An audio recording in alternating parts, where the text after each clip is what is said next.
Эми биз мен кыскача айтып кетпесем, ошо женский компонентти 2020 жыл Баткенде башталган. Өзү Баткенде биздин консультанттар, ош консультанттар эсиңерде болсо ковид болуп кеткенде, 2020 ковид болуп кеткенде атайын акча бөлүнүп, анан биз консультанттарга айткандек, консультанттар Баткенге барып үйрөтүп келгиле, айымдарга аброюн берип келгиле деген. Анда жолдор жабык эле, анан консультанттарга макул деп кетип, барса эшикти ачпай коюптур да, жок биз сүйлөбөйбүз депчи, коркуп, анан алар парктагы бир жерде айымдарга баары бериптир, неме үйрөтүп, мындай кылабыз, бизнес кылабыз деп аброюн алып барып берген да. Ошентип Баткенден баштап кетти да. Азыр Баткенде порядка бир 30-35 айым уже оборудование алды. Дополнительно 20 адамга оборудование берилди, мол случай болду Баткенде, мол согуш чыгып кеткен, ошондо биз дополнительно колдоп бердик. Бирок биз результатын көрүп атабыз. Чынында айым ишкерлер мындай очень ответственный, да. Ар бир мындай очень педантичный, ар бир детальга көңүл бурат, отчетторго көңүл бурат, анан өз ишин алып кеткенге мындай потенциал көрсөтөт да. Поэтому ошондон биздин деле биз ОБСЕ бул политический организация өзү. ОБСЕде 3 тармак бар, ошо бир тармак экономика тармагы. Биз өзүбүздүн коллегаларга, донорлорго айтканда ушундай айым ишкерлерди колдоп атабыз, алар бизге жардам берип атат да. Азыр бул оборудованиялар деле ошо биздин Европадагы партнерлордун налоговый немесинен акчасынан сизге алып берип атабыз да. Алар бизге жардам берип атат, мындайча айтканда силерди колдоп да. Ошондон бизге биринчиден биздин консультант агайларга, мырзаларга айтабыз. Нурсултан, Замир, Бактыбек байке, Азиз айым, Сезим, силерди тандап атканда көп менет кетти. Ушул айымдарга туура айымдар тандап анткени биз силер билгендей оборудование алганда биз силерге беребиз, силер иштейсиңер, бир жыл силерге жардам беребиз, мониторинг.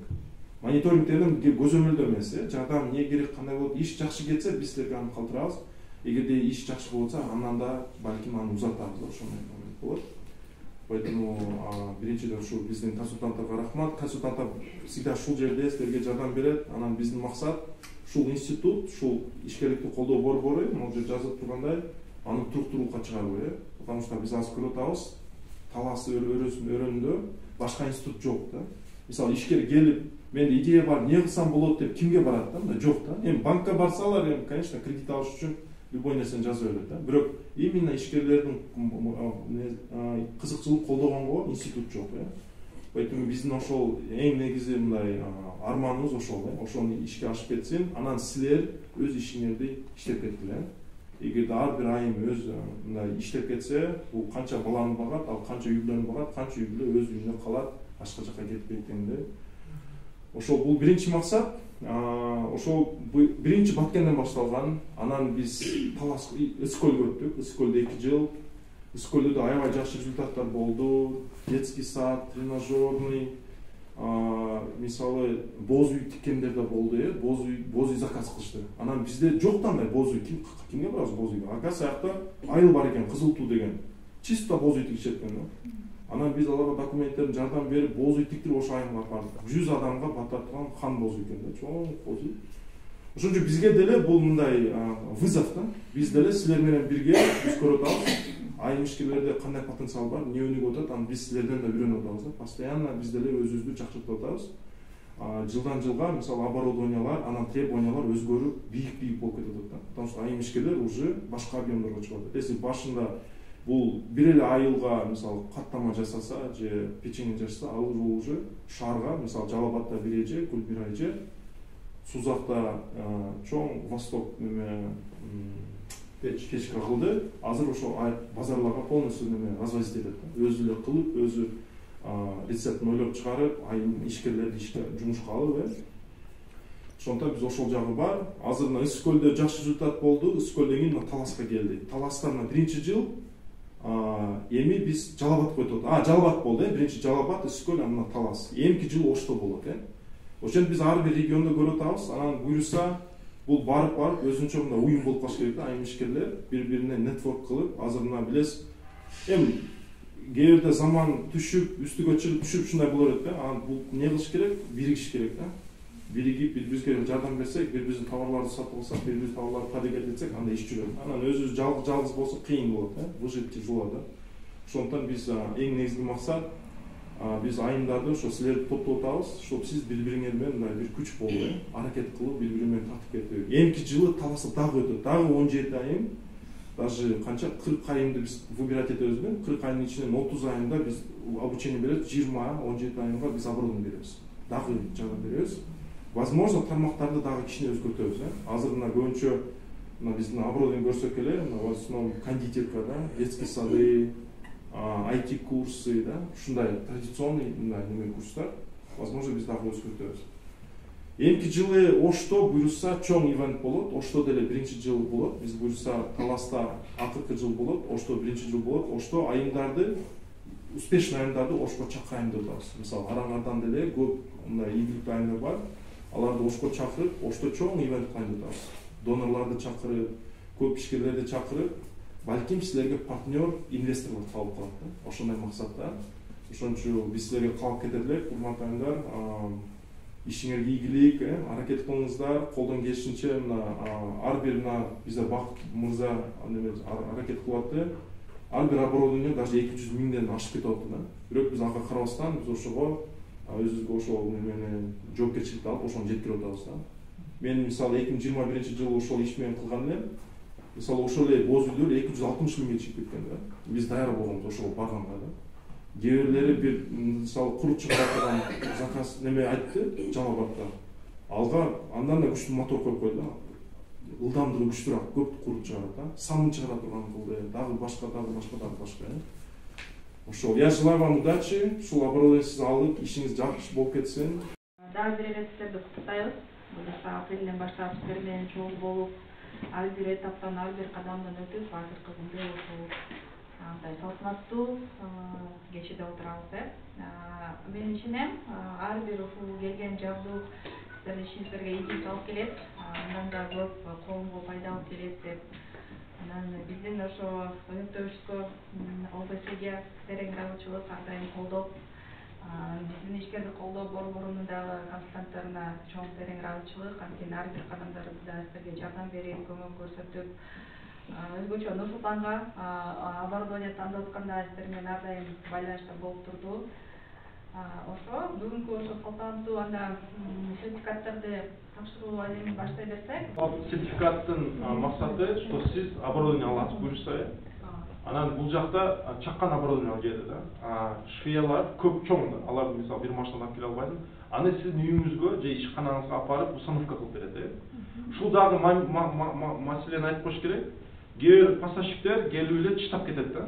Мисалы, биз айымдарга айтабыз, айым ишкерлер, силер ишкерсиңер, силер мындай бар нерсени билесиңер да. Если силерге поставщик келсе, сиз талап кылыңыз, сен мага алып келип бересиң, четкий коюп бересиң, оңдоп бересиң, кылып бересиң, и кеч жака кетпейсиң да, пока кылып бере бересиң. Ошондой талап кылып, жанынан кетпеңиздер, мындай кармап алып, байлап алып, не кыласыз? Ошону четкий иштетип сизге көрсөтүп бериш керек да. Анткени зачем это нам оборудование, если вы его не знаете, как пользоваться, да?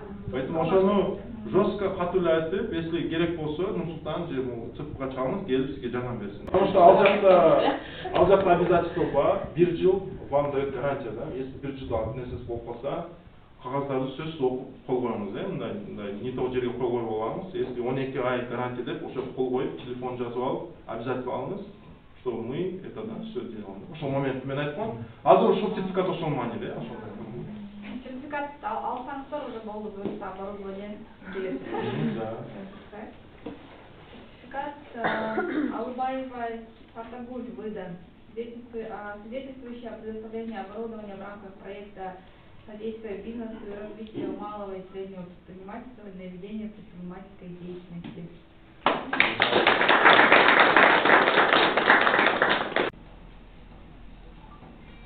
Сертификат Тургунбаева Фарида.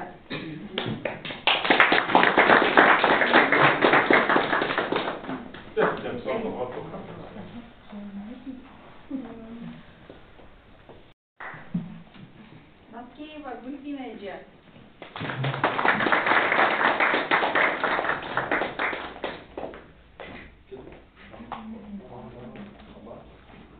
Анарбаева Аида.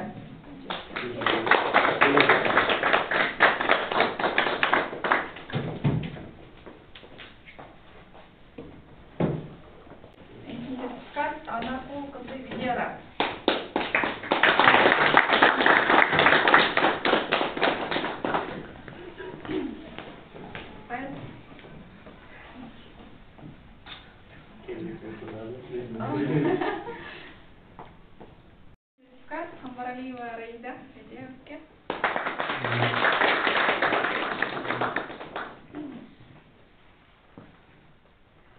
Сертификат Исакова Нурия Федеевке.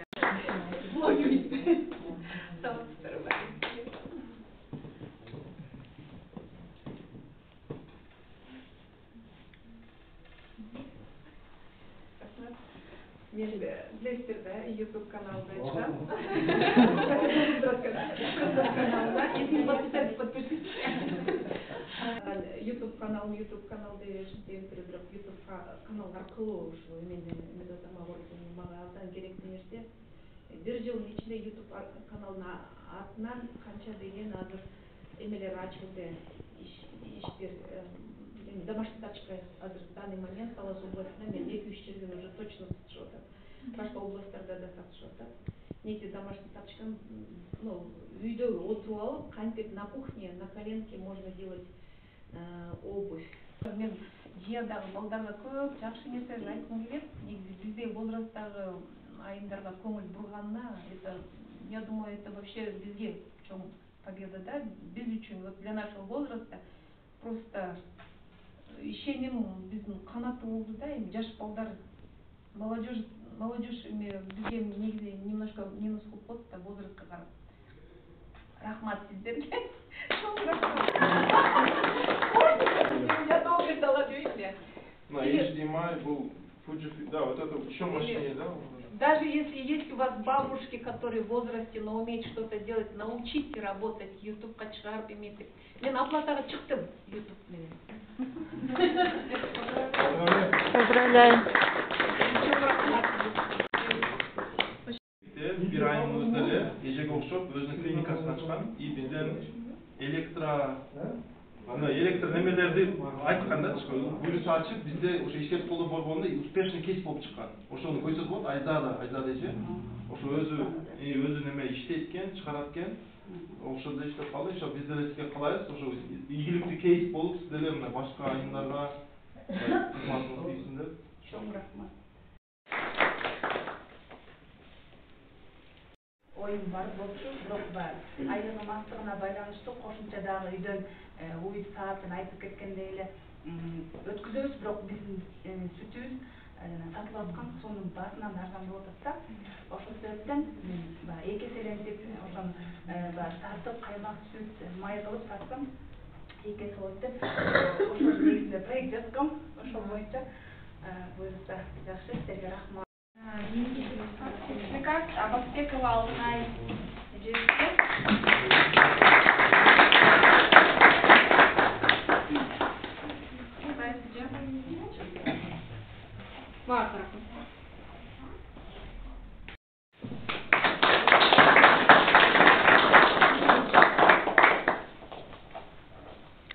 Чебекбаева Айна эжебизге.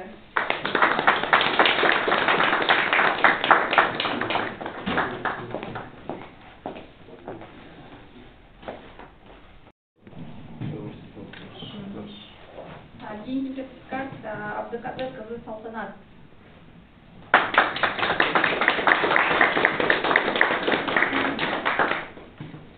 Мен жасадым. Холодильник жасағанбыз. Молочное производство естественно. Анан бул сиздер ситуацияда аябай бат бузулуучу продукцияны кытартына кирет. Анан көп магазиндерге барганда сен өзүңөр холодильник киргизсеңер деп сунашат. Анан бул проектке мен Жия аркылуу келип калдым. Негизи Жияда мүчөлүктө турам.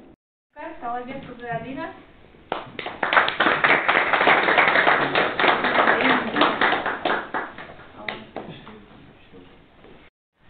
Сертификат Нуржанова Сергей.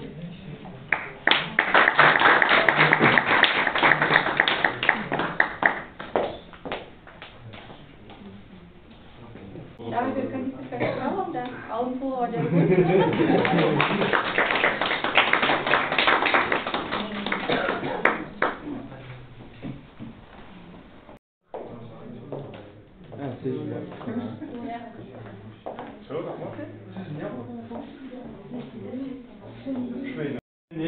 2021 жылы мага оборудование келгенде мен шок болгом да. Бизде Михай деген Молдовадан закуп отделдин офицери бар. Ал мени айтты, аман дейт, неге сен мага тура эмес спецификация берип атасың дейт. Бир эле спецификацияны жазсам, ал мисалы Гео айдар мектепте мага компьютер керек дейт. Анан кийин компьютердин спецификациясын жөнөтөт. Биз ошо спецификацияны жөнөтсөк, анда бир эле компания утуп калат да. Алга мындай неме бериш керек, мындай. Неме бериш керек? Кандай десем, радиус бериш керек да. 15-тен 20-га чейин. Ошондо көп компания кирип калат ичинечи. Чтобы всем было честно, да? Ошон үчүн биз силер аркылуу көп оборудование үйрөнүп калдык. Мисалы мен азыр сурап атканым деле, эмки жылга биз дагы эмне кылсак болот, эмнени өзгөртсөк болот, эмнени чоңойтсак болот. Потому что biz, misal men кондитерка менен иштебейм да, бирок силер аркылуу мен үйрөнүп калдым да. Мисалы базарга барып, кондитерканы тартып атканда ким кылды, неге кылды, андай кылды, мындай кылды. Анан барып барсаң, мындай үйдөн чыкса бизге жакшы да. Казакстандан бир жактан алып келсе, биз уже мындай, кой өзүбүздүкүнө колдойлу деп, өзүбүздүн алганга мындай неме кылабыз. Кичине неме болуп калат мындай, тартынч болуп калат, ошондуктан. Иштебей калсаң, эксперимент строительство иштеп, бир ай болуп иштебесең, бир жылдын ичинде иштебесең, жылдын аягында азыркы жыл 2 жолу мониторинг болуп атат, кийинки 3 жолу же 2 жолу көрөбүз. Биздин консультант барып, көрүп иштер менен сүйлөшүп, кандай проблемалар бүт жардам берет. Анан ошонун жылдын аягында эгер ошо 4-чү айрылып иштебесе, ошону алып башка эле ошо аялга бериши мүмкүн. Бизде бул долбоор эффективность деген өтө маанилүү да. Анан бирок баардыгы 4-төө иштесеңиздер, уже договор дарение эмес, силерге путун беребиз, бир жылдан кийин силерден алсаңыздар болот. Негизи андан кийин деле чогуу иштешип, чогуу чоңоюп деген ошо эжеке срокту башка проекттер деле болушу мүмкүн да. Бул биздин бюджетке байлык ошо кичинекей болуп жатат. Дагы кандай суроо бар? Дагы бир жолу куттуктайбыз. Ийгиликтүү, жугумдуу болсун сиздерге. Көп ийгиликтерди жарата бериңиздер. Чынында жакшы жаңылык, жакшы бир сөйлүү болуп атат. Айтып өткөндөй эле суроолор бар болсо керек эле. Суроолор болсо суроо берип калыңыздар. Кандай болот, эмне болот, кийин мунун баары кандай кылып өзүбүз көтөрүп эмне болот, катта болобу.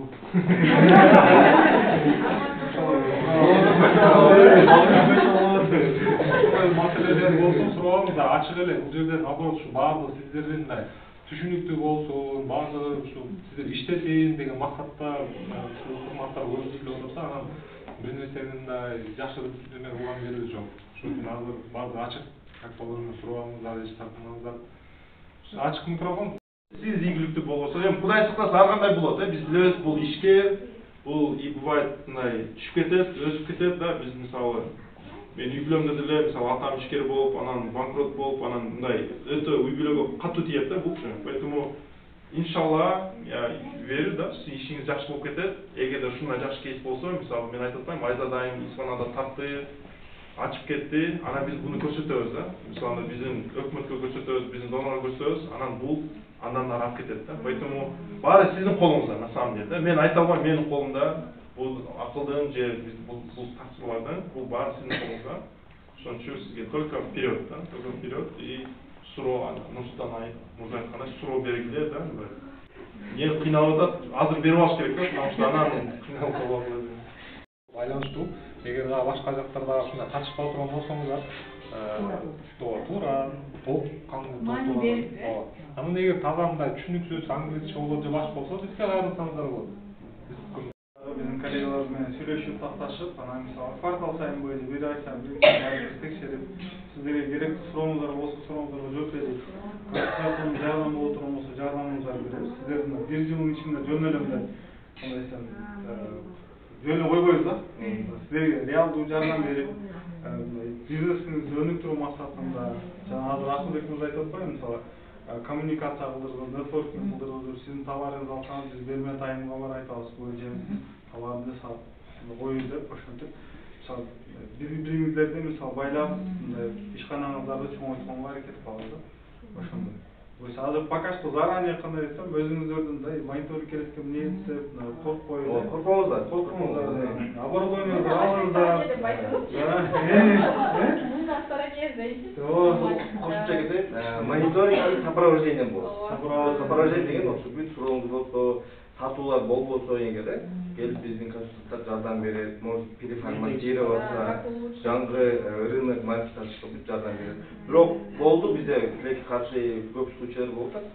Жакшы жаман жагын айтып коелу ошол эле. Ошол эле, например, Айырлык боюнча Бишкекке көчүп кетип, бир тууганына таштап, же үй жабып, 3 жолу консультанттар бар, үй жабып, ошондой моменттер уже биз башка жөн союбуз, башка беришке аракет кылабыз, алып чыгабыз. Иштетиш керек. Ооба, туура да. Анан урматтуу эжелер, кандай десем, 80 айым болгон, 25 айым, анан ортосунан сиздер реалдуу окудуңуздар, аракет кылдыңыздар, анан сиздерге мисалы ишенип, биз деле мисалы кандай десем, сиздер менен до конца отуруп заявка жаздык, күнү түнү. Ошончундай биз деле оят кылбай до конца иштеңиздер да. Эмне чоң сиздер биринчи локомотивсиздер, пионерсиздер. Анан буюрса ошондой сиздерди карап, Кудай буюрса кийинки жылы деле мисалы келет. Анан кийин Кудай буюрса кийинки жылга деле мындай тааныштарыңыздарга силерге айтабыз. Айтыңыздар, дегиңиздер катышсын. Ошондой чаңгылар эжелер мындай да. Кандай десем, биз айттык, биз мындай айткан сөзүбүзгө мисалы туруп атабыз. Ошо УБСН өкүлдөрүнө чоң рахмат. Бул чоң бир жумуш. Өзү мисалы тандашты эле, мындай бирөөнүн үчүн чечим алыш керексе эле оңой нерсе эмес да. Тендер өткөрүш, анын заявкасын жазып, көп мээнет болду да. Бунун баардык мээнети сиздер үчүн болду эжелер. Сиздердин мындай ишканаңыз өнүгүп кетсин деген максатта жаздым. Сиздерди уят кылбай иштешибиз. Буюрса биз силерге мындай коштошпойбуз. Себеби кандай десем, биз сизге реалдуу жардам бере алабыз. Консультация болобу, налог болобу, бизнес консультация, жана сиз айтып атпайсызбы, инвестиция тартуу максатында жакшы иш алып барып ишканаңыз боло берсе, анан кийин башка жааттарды деле карап көрөбүз. Башка фонддор бар. Аларга мисалы жазып, ал жактан инвестиция тартырылып, ишканаңыздарды акырын мисалы бул мисалы уютку десек болот да. Бул уютку кичинекей мындай. Бул первоначальный силерге чоң мүмкүнчүлүктөр эже. Оборудованиялар бар, жасап эмне алсаңыздар, мунун негизинде жакшы финансовый отчетностьтер жасап, жакшы эмне алып, кардарларыңызга сатып, өзүнчө бир мындай кандай десем, бир рынокто мындай ээлесеңиздер, калган уже инвестиция тартыш оңой. Банкка барасыздар, инвестициялык фонд, РКФ фонддор бар, өнүктүрүү фонддор бар, ошолорго барып айтып, мынакей менин ишканам бар, прибыль моунча болот, сиздер бир аз вложение кылсаң, мен дагы чоңоюп кетем десе, алар сүйүнүп силерге эмне кылат, инвестиция салат, вложение кылат. Ошондой буюрса сиздерге бул мындай кандай десем, биз силерге ишенип атабыз, бул силерге чоң аманат. Анан Кудайым буюрса эмне кылабыз, сиздер менен эч коштошпойбуз. Силерге чабабыз, барабыз, жардам беребиз. Ошондой.